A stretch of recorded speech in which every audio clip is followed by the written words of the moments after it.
Bom dia, Daniel, aos colegas de bancada e principalmente a nossa audiência que nos acompanha nessa sexta-feira. Sempre uma alegria estar por aqui e também uma alegria ler o chat aqui. Estou com um olho na notícia e outro olho aqui no chat da Revista Oeste. Você sabe que eu faço a mesma coisa, sempre de olho aqui no nosso chat, todo mundo interagindo conosco, sugerindo pautas, comentando também os assuntos, com muito bom humor. A gente tem que encarar algumas dessas situações do nosso dia a dia com um certo grau de bom humor, não é verdade, Ivan Kleber? Não dá para ficar sendo muito carrancudo o tempo todo, não, né?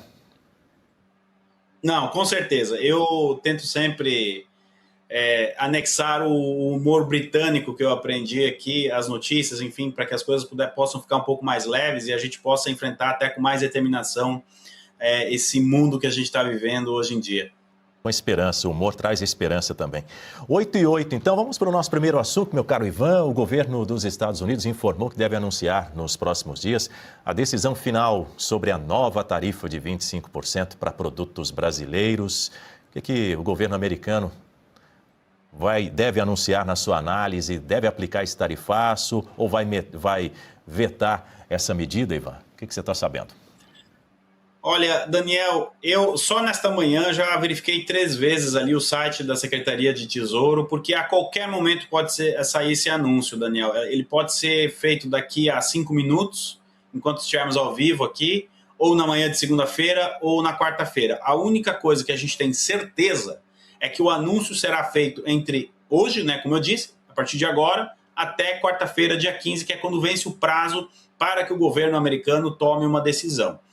Olha, ontem o secretário de Comércio dos Estados Unidos declarou em entrevista, se não me engano, na emissora Fox News, que ele estava conversando com o governo brasileiro, mas que as partes estavam muito distantes na negociação. Então, portanto, ele não estava muito otimista. Daniel, a gente precisa interpretar com muito cuidado essa declaração dele pelo seguinte: ele, secretário de Comércio, está puxando água para o moinho dele. Ele gostaria que as tarifas fossem aplicadas para defender os interesses de certos setores americanos, tudo legítimo. Ele é secretário de Comércio dos Estados Unidos, não do Brasil, né? Mas, por outro lado, a gente precisa lembrar aqui a nossa audiência.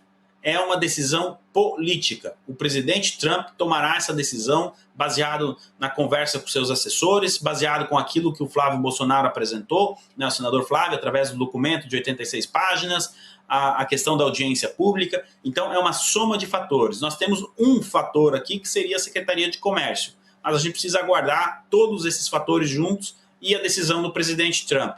Essa decisão pode ser anunciada através de uma publicação dele na rede social Truth, ou até mesmo pelo secretário de Tesouro, Scott Bessent, ou nos canais oficiais aqui, além, né, das redes sociais oficiais, e é por isso que eu estou monitorando de meia em meia hora aqui para trazer para a nossa audiência.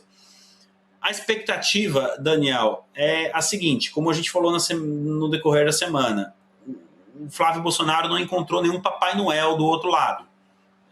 Vai ter que conquistar, né, a confiança do governo americano de que ele pode vencer as eleições e negociar isso lá no período de transição, como ele colocou. Eu acho que ele foi muito bem, a apresentação que ele fez na sessão 301, as reuniões, toda a costura que foi feita com o secretário Rubio, a gente repercutiu aqui as cartas, mas agora é 50-50, Daniel. A gente precisa acompanhar. A administração Trump estava toda empenhada em uma reunião da OTAN na Turquia, eles retornaram para os Estados Unidos e é por isso que eu acredito que a decisão saia de hoje à quarta. Mas aí tentar prever qual pode ser o resultado, sinceramente, Daniel, é bem difícil. A gente precisa aguardar e encontrar um sinal aqui, outro ali, uma declaração, alguma coisa para interpretar o que pode estar acontecendo. Uma coisa é fato, Daniel. Se nós chegamos nessa situação, é porque o nosso país, como o Brasil, veio construindo isso ao longo dos anos. Né, uma política de muito protecionismo. Acredito que isso começou lá com o governo Vargas, talvez um pouco antes, mas principalmente no governo Vargas, e depois nunca foi atualizado. E o Brasil sempre foi se fechando. Foi o presidente Trump aplicar a seção 301, mas poderia ter sido outro. Não ia demorar muito para isso acontecer. Aplicou no momento que a gente tem um governo que quer usufruir da seção 301 para bens eleitorais. Estou falando do governo Lula, que sequer enviou um representante lá na seção 301. e que tem mais interesse eleitoral do que em defender os empregos que podem ser perdidos aí caso as tarifas venham, Daniel. Então é uma situação bastante complexa, extremamente importante, e por isso que a gente está aqui acompanhando minuto a minuto a decisão do governo americano. Bom dia, Daniel. Bom dia, Ivan, colegas de bancada. Bom dia ao nosso público. Ivan, 2 pontinhos aqui que eu queria trazer a respeito dessa questão.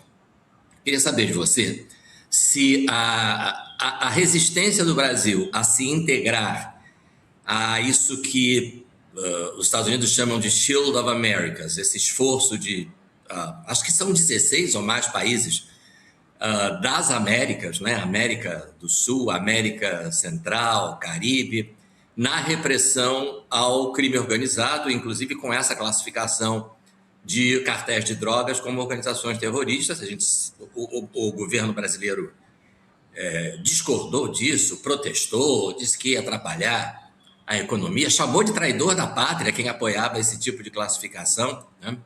Eu queria saber se isso pode ter alguma influência nessa decisão sobre o tarifaço ou se seriam assuntos absolutamente separados, não teria nada a ver com o outro. E mais uma coisinha. É comum a gente ouvir de algumas pessoas aqui no Brasil que não se justificaria a imposição de tarifas pelo governo americano porque na relação comercial Brasil-Estados Unidos, os Estados Unidos têm superávit, né?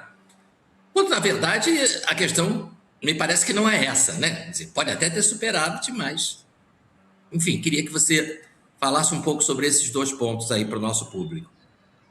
Bom dia, professor Marcelo. Sempre uma alegria também estar aqui com o senhor. Olha só, a questão da seção 301, ela caminha de maneira separada da classificação do PCC e do Comando Vermelho. Isso porque a classificação do PCC e do Comando Vermelho é de política de segurança nacional dos Estados Unidos.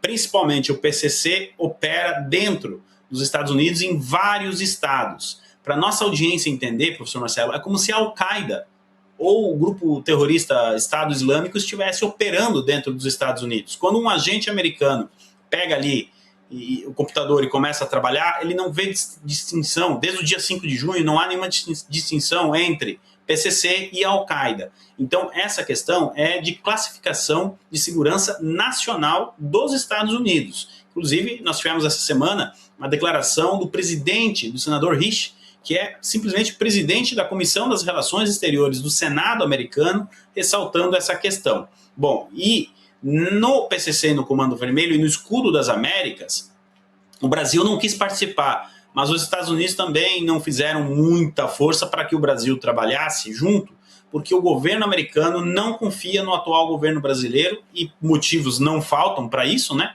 Para trabalhar nessa questão junto, porque realmente os 3 países, né, o Brasil, a Colômbia e a Venezuela, não participaram. A Venezuela é um caso sui generis, mas o caso do Brasil e da Colômbia deixa isso de maneira bem enfática. Sobre a seção 301 e a balança comercial, é o seguinte, é muito minimalista a gente simplesmente apontar que, não, tem superávit, então pode deixar como está. Não, não funciona assim. A coisa é bem mais complexa. A seção 301, ela sofreu uma corrupção da linguagem muito forte por parte da mídia aí no Brasil, tentando colocar como se a seção 301 quisesse derrubar o PIX, quando não é verdade isso, e ela aborda questões importantes. Vamos lembrar aqui a nossa audiência. Por exemplo, professor Marcelo, e eu pergunto à nossa audiência, é justo que uma empresa chinesa copie um produto americano e venda esse produto fruto de uma cópia, né, no Brasil, por exemplo? Não, não é justo. Você precisa defender o direito de quem criou aquele determinado produto, a empresa, seja ela americana ou de qualquer outro país, inclusive brasileiro. Você precisa defender. Ela investiu, ela criou, né, aquela imagem, ou aquela marca que seja. Então, esse é um ponto abordado, por isso que a 25 de março entrou na seção 301. Outro ponto, as empresas americanas de rede social, as big techs que operam no Brasil, elas estão cada vez mais em um clima de ambiente jurídico inseguro. E essas empresas, elas investem. Eu gostaria de lembrar que a gente pode aqui discutir muitas vezes decisões das big techs, etc., mas são empresas que investem no nosso país, investem pesado, geram empregos. E essas empresas não podem simplesmente de manhã chegar para trabalhar ali e ter uma lista de e-mails com com ordens jurídicas que você não sabe bem certo se pode cumprir, não pode, quem deu, quem não deu, qual é a base, enfim. Esse é o segundo ponto da seção 301. E nós poderíamos ir aqui nos alongar por mais algum tempo. Então, não se trata somente da balança comercial. Existem muitos pontos errados na relação Brasil-Estados Unidos. Não é uma questão de saldo. Inclusive, em alguns pontos, a seção 301 aborda a questão da ética. E isso que a seção 301 está revisando. E já que o governo brasileiro, o governo Lula, continua relutante em abordar os pontos da seção 301, aos americanos não resta que a aplicação das tarifas. É aí que entra o trabalho do Flávio, a coordenação toda, enfim, dos empresários que estiveram lá. Olha aí, o setor privado tendo que, né, fazer o que o governo deveria fazer, que é justamente defender os interesses do Brasil, porque se dependesse do governo Lula, as tarifas já teriam sido aplicadas há algum tempo, tudo para ser utilizado no período eleitoral. Daniel, devolvo para você. Só para a gente seguir nesse tema também contigo, Ivan, o Marco Rubio, ele convidou ministros de alto escalão de mais de 60 países para essa reunião, uma reunião que vai acontecer na semana que vem, sobre o que ele chama de o grande ressurgimento do terrorismo transnacional de extrema esquerda. Você explica mais detalhes para a gente? Olha, Daniel, o Marco Rubio, ele tem sido o secretário de Estado americano que mais trabalha, olha, nas últimas décadas, viu? Eu não sei que hora que ele dorme, porque ele vem trabalhando muito. E a gente falou agora, o professor Marcelo abordou, eu achei interessante essa questão do escudo das Américas. Agora, Daniel e audiência, imaginem o escudo das Américas, o modelo do escudo das Américas, sendo utilizado para o combate ao terrorismo de esquerda, de extrema esquerda no mundo todo. É isso que o Marco Rubio está querendo fazer, emular um projeto que vem dando certo na América Latina. O escudo das Américas foi testado recentemente na Bolívia, e na Colômbia e no Peru, e na Bolívia deu certo, acredito que na Colômbia e no Peru também, e agora multiplicar esse trabalho para combater o terrorismo de extrema esquerda mundo afora. Então, 60 países foram convidados para integrar uma força que vai compartilhar inteligência, informações, enfim, todo o know-how, né, americano com esses países para combater esse terrorismo que está identificado principalmente, Daniel, nos grupos antifas. Inclusive, alguns grupos antifas aqui da Europa já foram classificados pelos Estados Unidos como organizações terroristas. Olha, são 60 países convidados. Eu estou trabalhando desde ontem, Daniel, para tentar descobrir se o Brasil foi convidado. Mas essa é a minha pergunta para você. Então, ainda o Brasil não foi convidado, é isso?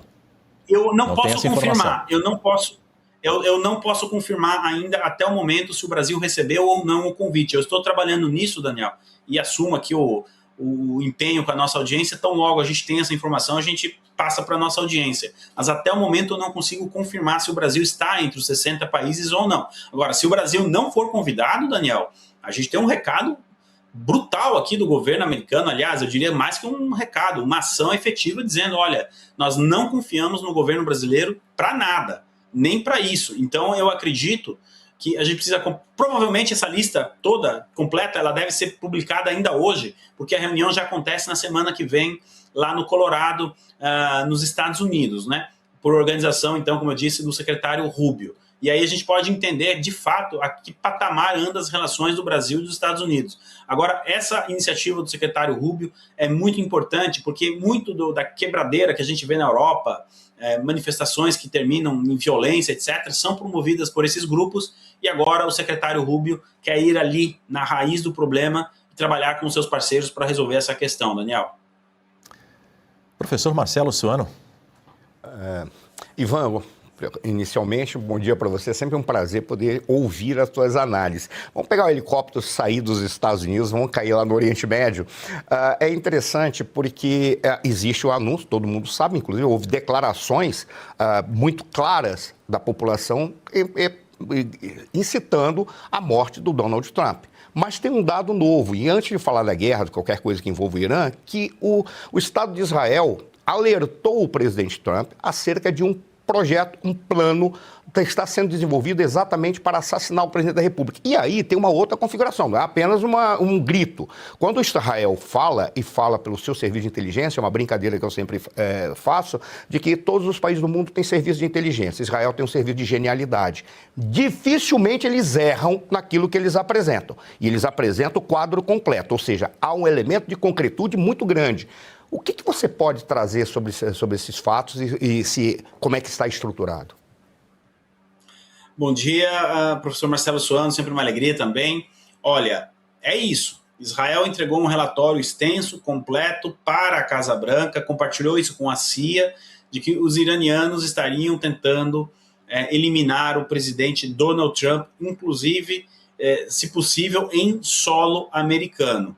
Até aqui não há uma grande novidade. Agora, a riqueza de detalhes que o relatório israelense produziu é que chama atenção, não é? Só que isso, obviamente, ainda está a 7 chaves. Só que o lado americano, inclusive o presidente Trump, disse, olha, é um relatório realmente completo desses planos iranianos.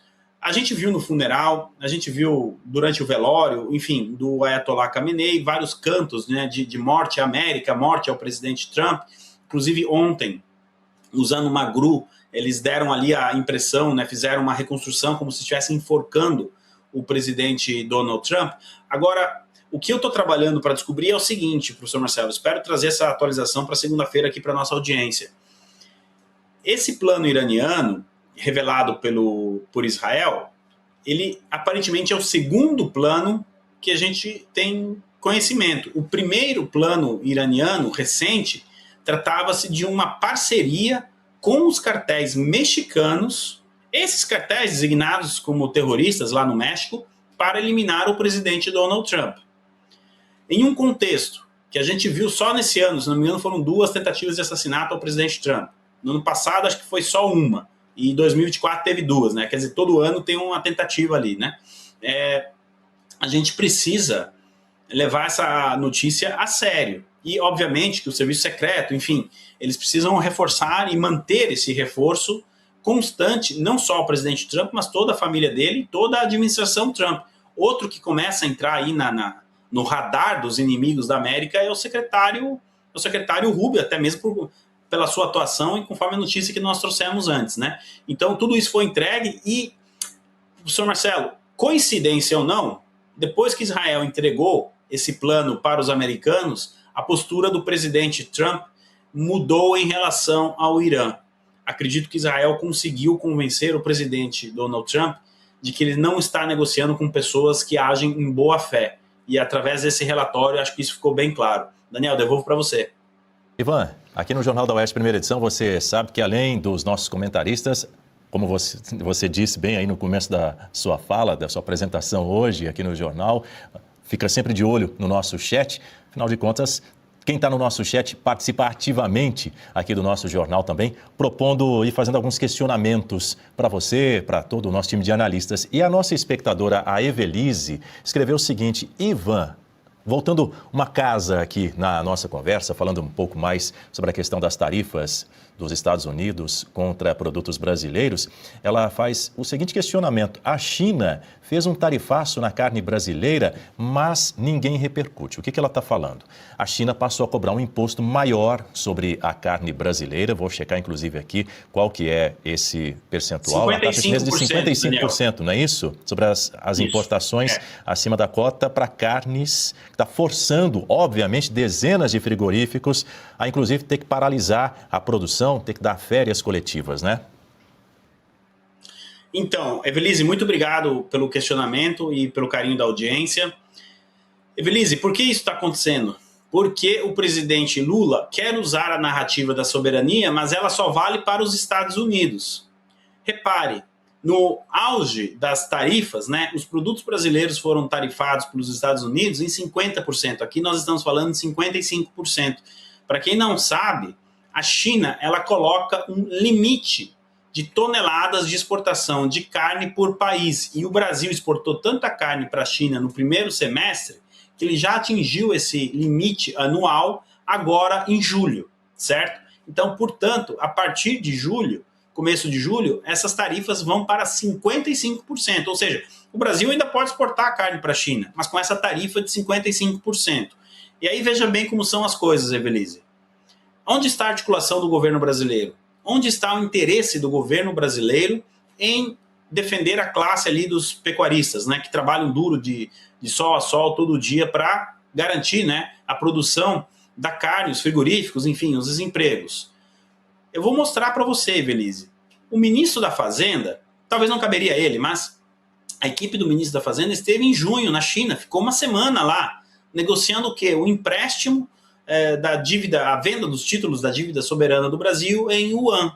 Para isso, o governo brasileiro arregaçou as mangas e foi lá negociar com a China. Mas para defender os interesses de um governo tão próximo, que fala em futuro compartilhado, né? É essa mensagem que a China traz ao Brasil, de um futuro compartilhado, de duas grandes nações, etc, etc. Ora, se a China realmente quisesse esse futuro tão compartilhado assim, como o Brasil é um país importante, por que eles não retirariam, então, essas tarifas? Não é? Sabe o que está acontecendo? Agora a China está comprando mais carne dos Estados Unidos, porque o presidente Trump, enquanto o Lula fica bajulando o Xi Jinping, o presidente Trump foi lá em maio e saiu com alguns acordos de lá. E provavelmente esse foi um dos acordos. Então o pecuarista brasileiro está sendo, aspas, passado para trás pelo pecuarista americano, porque o presidente Trump negociou de igual para igual com o Xi Jinping, enquanto que o Lula fica mandando a Janja bater foto, aquela coisa toda, manda a Janja falar de TikTok, como foi, né, em uma ocasião no ano passado, e os verdadeiros interesses da população brasileira ficam para trás nesse sentido. Então, não é o único caso, tá, Evelise? A partir de setembro, carne brasileira nos mercados europeus também não vai ter, não, tá? Porque o Brasil ainda não conseguiu ali atender as demandas da União Europeia, devido à tentativa do Lula, repito, eleitoral, de acelerar o processo do acordo Mercosul-União Europeia. O que está acontecendo? Os mercados europeus estão cheios de carne argentina, uruguaia e paraguaia, enquanto que a carne brasileira vai ficar para trás. Então, Evelise, muito obrigado pelo seu questionamento e convido ao chat aí a repetir o que a Evelise fez e questionar aqui as nossas análises, as nossas notícias, interagir com o público, porque esse é o grande diferencial da mídia independente, né, Daniel?